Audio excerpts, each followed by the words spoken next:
हाँ तो दोस्तों, स्वागत है आपका अपना YouTube चैनल झारखंड वाला 99 में। तो दोस्तों, आज के सेशन में मैं डिस्कस करने जा रहा हूँ बाल विकास एवं शिक्षा शास्त्र से संबंधित MCQ क्वेश्चन। तो देखिए, पहला क्वेश्चन है, विकास कभी ना समाप्त होने वाली प्रक्रिया है, यह विचार किससे संबंधित है? तो दोस्तों, यह विचार निरंतरता का सिद्धांत से संबंधित है। दूसरा क्वेश्चन है, निचली कक्षाओं में शिक्षण की खेल पद्धति मूल रूप से आधारित है। तो दोस्तों, निचली कक्षाओं में खेल पद्धति विकास एवं वृद्धि के मनोवैज्ञानिक सिद्धांतों पर आधारित है। विकास एवं वृद्धि के मनोवैज्ञानिक सिद्धांतों पर। थर्ड क्वेश्चन है दोस्तों, अवधारणाओं का विकास मुख्य रूप से, तो अवधारणाओं का विकास मुख्य रूप से बौद्धिक विकास का हिस्सा है। किसका हिस्सा है? बौद्धिक विकास का हिस्सा है। चौथा क्वेश्चन है, व्यक्तिगत शिक्षार्थी एक दूसरे से, तो दोस्तों व्यक्तिगत शिक्षार्थी एक दूसरे से विकास की दर से भिन्न है। व्यक्तिगत शिक्षार्थी एक दूसरे से विकास की दर से भिन्न है। क्वेश्चन नंबर 5 पे देखिए, मानवीय मूल्यों जो प्रकृति में सार्वत्रिक हैं के विकास का अर्थ है। तो इसका अर्थ है अभिव्यक्ति, मैनिफेस्टेशन। क्वेश्चन नंबर 6, तो क्वेश्चन नंबर 6 है दोस्तों, निम्न में से किस स्तर में बच्चे अपने समकक्षी वर्ग के सक्रिय सदस्य बनते हैं? तो दोस्तों, इसका राइट ऑप्शन होगा किशोरावस्था। क्वेश्चन नंबर 7 है, शिक्षक को ज्ञान होना चाहिए। तो दोस्तों, शिक्षक को क्या ज्ञान होना चाहिए? तो अध्यापन विषय एवं बाल मनोविज्ञान का। इसका मतलब क्या हुआ?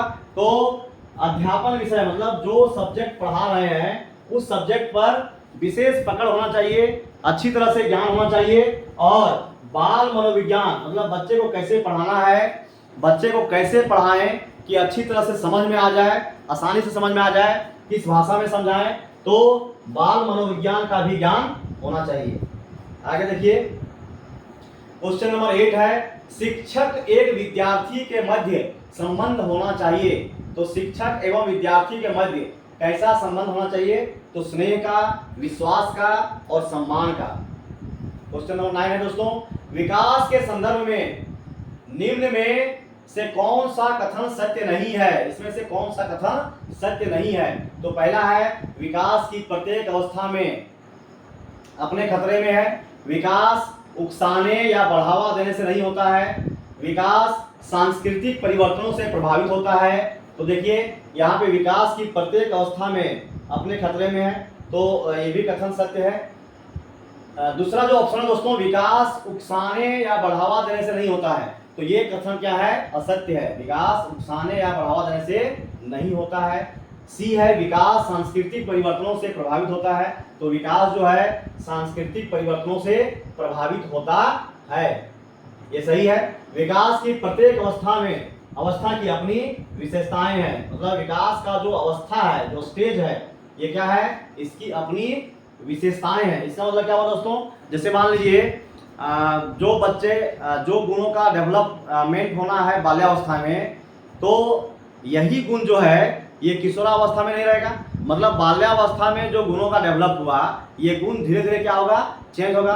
किशोरावस्था में नए गुणों का डेवलप होगा, या प्रौढ़ावस्था में फिर नए गुणों का डेवलप होगा। मतलब स्टेज बाय स्टेज जो है नवीन गुणों का डेवलप होते जाता है और पुराने गुणों में परिवर्तन होता है। मतलब पुराने गुण जो है ये विलुप्त हो जाते हैं। तो कहने का मतलब ये भी स्टेटमेंट क्या है? ये सही है। विकास की प्रत्येक अवस्था में अपनी अवस्था की अपनी विशेषताएं होते हैं। मतलब किशोरावस्था की अलग विशेषताएं हैं, बाल्यावस्था की अलग विशेषताएं हैं, प्रौढ़ावस्था की अलग विशेषताएं हैं।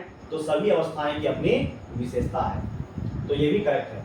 क्वेश्चन नंबर 10 क्या लिखिए, विकास का अर्थ है। तो दोस्तों, विकास का अर्थ है परिपक्वता मतलब मैच्योरेशन एवं अनुभव के फलस्वरूप होने वाले परिवर्तनों की श्रृंखला। विकास का अर्थ है परिपक्वता एवं अनुभव के फलस्वरूप होने वाले परिवर्तनों की श्रृंखला। मतलब यदि मान लीजिए किसी भी व्यक्ति में परिपक्व मतलब मैच्योरेशन का डेवलप होता है, तो ये विकास है। एवं अनुभव के फलस्वरूप, और जो अनुभव मिला, जो जीवन में अनुभव मिल रहा है, सीख रहा है, तो उससे एक नया परिवर्तन हो रहा है, तो ये भी क्या है, ये भी विकास में ही इंक्लूड है या विकास में सम्मिलित है, इसको भी क्या कहेंगे, विकास कहेंगे। आगे देखिए, खिलौनों की आयु कहा जाता है, तो खिलौनों की आयु किसको कहते हैं, तो पूर्व बाल्यावस्था को क्या कहते हैं, खिलौनों की आयु। मतलब इस अवस्था में बच्चे खिलौनों से ज्यादा खेलते हैं, खिलौना ज्यादा पसंद करते हैं, खिलौनों के साथ रहना ज्यादा पसंद करते हैं, इसीलिए इस उम्र को क्या कहा गया है, खिलौनों की आयु। आगे देखिए, पूर्व बाल्यावस्था की विशेषता नहीं है, देखिए पूर्व बाल्यावस्था में बच्चे की विशेषता क्या नहीं है, तो खेलने की व्यवस्था।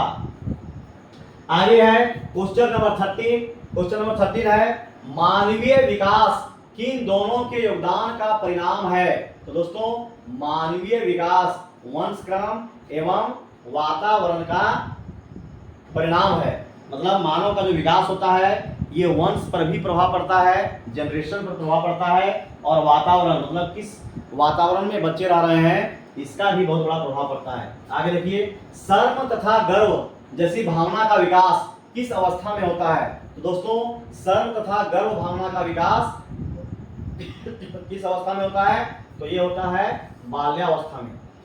आगे है, शैशवावस्था की मुख्य विशेषताएं हैं, तो शैशवावस्था की मुख्य विशेषता क्या है, शैशवावस्था की मुख्य विशेषता है सीखने की प्रक्रिया में तीव्रता, जिज्ञासा की प्रवृत्ति और अनुकरण द्वारा सीखने की प्रवृत्ति।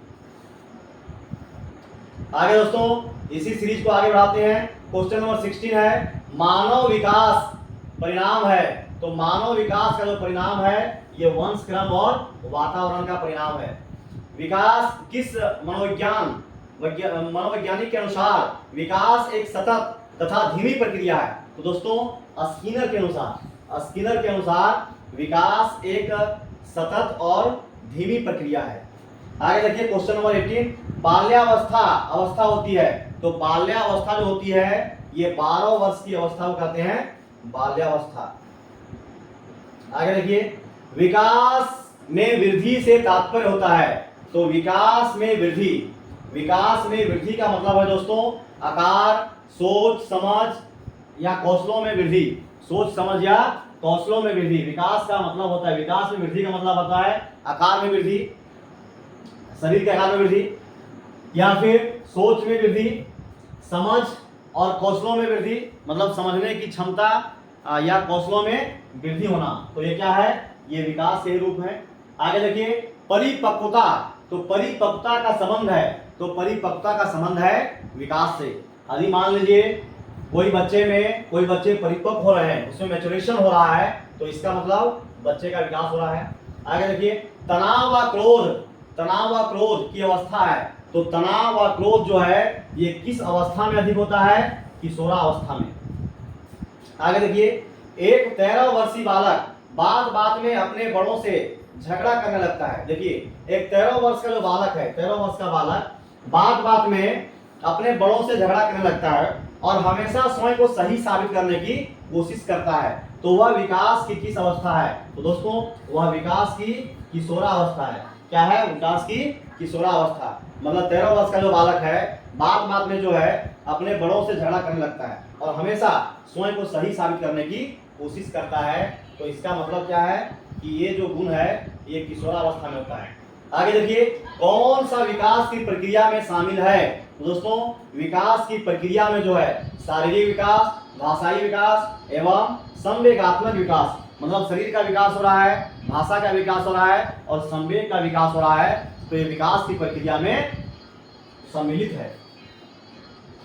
आगे है, शारीरिक विकास की दृष्टि से बाह्य परिवर्तनों में कौन सा सम्मिलित नहीं है, तो दोस्तों शारीरिक विकास की दृष्टि से बाह्य परिवर्तनों में मानसिक योग्यता में वृद्धि सम्मिलित नहीं है। आगे दोस्तों क्वेश्चन नंबर 25, मनुष्य जो कुछ भी बनता है वह 4-5 वर्षों में बन जाता है, यह कथन किस मनोवैज्ञानिक का है, तो दोस्तों यह कथन फ्रायड साहब का है, फ्रायड साहब ने बोले थे। आगे देखिए, विकास का अर्थ गुणात्मक परिवर्तनों से है, यह कथन किस मनोवैज्ञानिक का है, तो यह कथन किसका है, तो यह है हरलॉक साहब ने बताए थे। आगे देखिए क्वेश्चन नंबर 27, एक बच्चे की वृद्धि एवं विकास के अध्ययन की सर्वाधिक अच्छी विधि कौन सी है? तो ये कौन सी है? ये है विकासीय विधि, डेवलपमेंटल मेथड। क्वेश्चन नंबर 28, विकास के परिप्रेक्ष्य में समय के साथ होने वाले परिवर्तनों में शामिल है, तो कौन कौन से? तो रूप, दर और अनुक्रम। क्वेश्चन नंबर 29, गर्भ में बालक को विकसित होने में कितने दिन लगते हैं? तो गर्भ में बालक को विकसित होने में 280 दिन लगते हैं। यदि इसको आप मंथ में चेंज करेंगे तो लगभग 9 मंथ का समय लगता है। आगे देखिए, नवजात शिशु का भार कितना होता है? तो दोस्तों नवजात शिशु का भार 7 पाउंड होता है। तो दोस्तों आज का वीडियो कैसा लगा कमेंट बॉक्स में जरूर कमेंट करें, और यदि ये वीडियो अच्छा लगे तो लाइक, सब्सक्राइब और शेयर करें। तो दोस्तों फिर मिलते हैं एक ऑथेंटिक वीडियो के साथ, तब तक के लिए इजाजत दीजिए, धन्यवाद।